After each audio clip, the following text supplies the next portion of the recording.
أهلا بحضراتكم.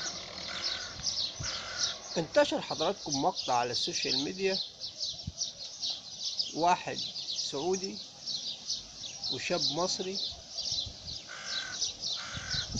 الشاب المصري موجود في السعودية،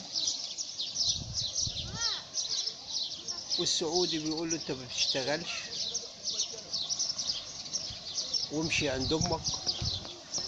فالشاب المصري بيقول له انا دفعت شقة عمري.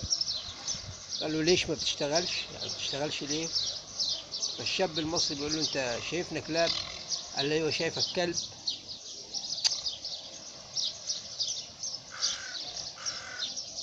موضوع بصراحة كان مؤسف،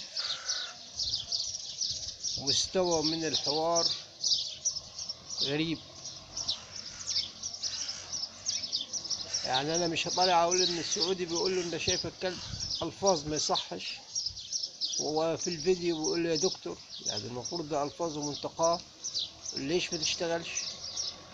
هل مثلا السعودي صاحب حق؟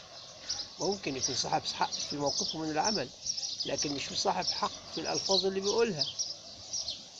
ممكن الش- الموضوع برمته يا اخوانا موضوع مؤسف. وانا بصراحه متضايق على اللي وصل له حالنا.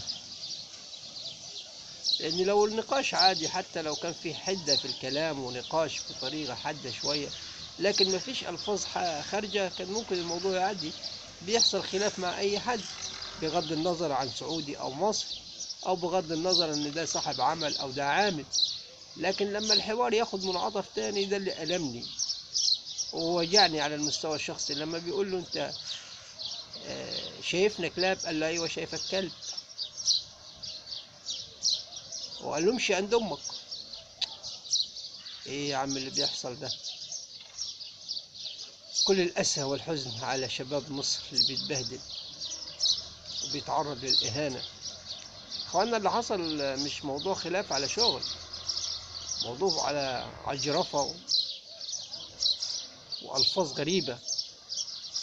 وزي ما قلت لحضراتكم، اللي ألمني جدا إن هو لما الشاب بيقول له أنت شايفنا كلاب، قال له آه شايفك كلب.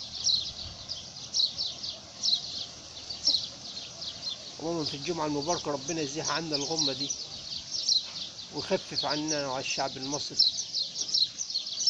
وربنا يجعل الشباب كله في مصر، ومصر تحتضن شبابها، وبلاش البهدلة في الخارج.